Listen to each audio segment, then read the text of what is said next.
Tasks that humans find relatively simple are often considerably more difficult for autonomous robots. Our goal in this project was to explore the task of throwing balls in a specific trajectory using the stereo camera rig and learning algorithms. We focus on the traditional game of Pong, where the goal of the player is to throw a ping pong ball into a plastic cup. Upon consideration of how we should build our model, we felt it would be most interesting to simulate the behavior of a human as closely as possible. For this reason, we chose to build a stereo camera rig, a two-camera setup that resembles how our eyes work. We also chose to implement a machine learning algorithm to compute trajectories, a process that resembles how humans improve their ability to carry out tasks. One important aspect of being able to engage successfully in this game is the ability to detect certain feature points in image data. We focused on two feature points, the centers of cups and the ping pong ball. We reduced the problem of ball detection by coloring the ping pong balls blue and building a flood fill algorithm given a blue threshold. This algorithm provides faster tracking than what actually appears here, as the frame rate for our screen capture software was lower than the speed of our algorithm. The robot uses this information to determine its turn.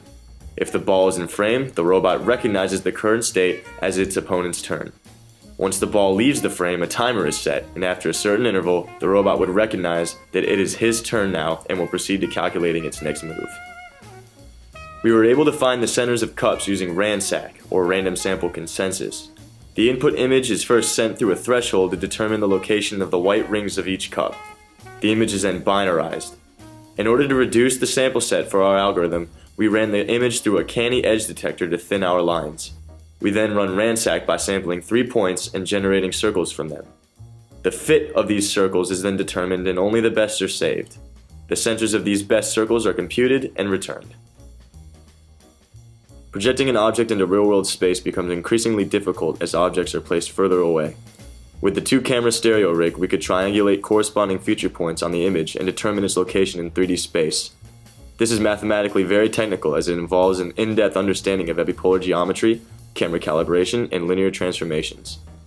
Ultimately, our end result was a camera system that was considerably more accurate for determining the depth of objects that were further away.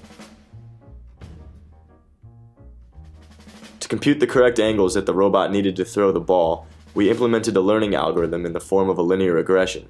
During training, we varied the release angles of 3 joints on the robot and measured the resulting distances the ball traveled. After the coefficients were computed, we inputted distance, then performed a gradient descent on the angles to minimize the error. Because a system like this is so variable to lighting and environment, we are continuously collecting training data and updating our coefficients for the best possible equations. After combining all of these parts, we were able to successfully create a robot that can play Pong. The bot is able to recognize its turn, locate a position, compute servo angles to create the trajectory, and throw the ball to its destination. These parts combined make this bot fully autonomous. To reiterate, the task of building a robotic arm that throws the ball at a given trajectory is hard. Research in autonomous robotics often involves making automated robots perform human-like tasks. This project reconfirms our abilities to take basic human tasks and implement them using autonomous robots. We can expand our results towards solving more complex problems involving both engineering and biology, from computing accurate trajectories for missiles and other projectiles to understanding human behavior. We can also apply what we learned to figuring out how to solve trajectory problems given our limitations, including binocular vision and our bounds for learning.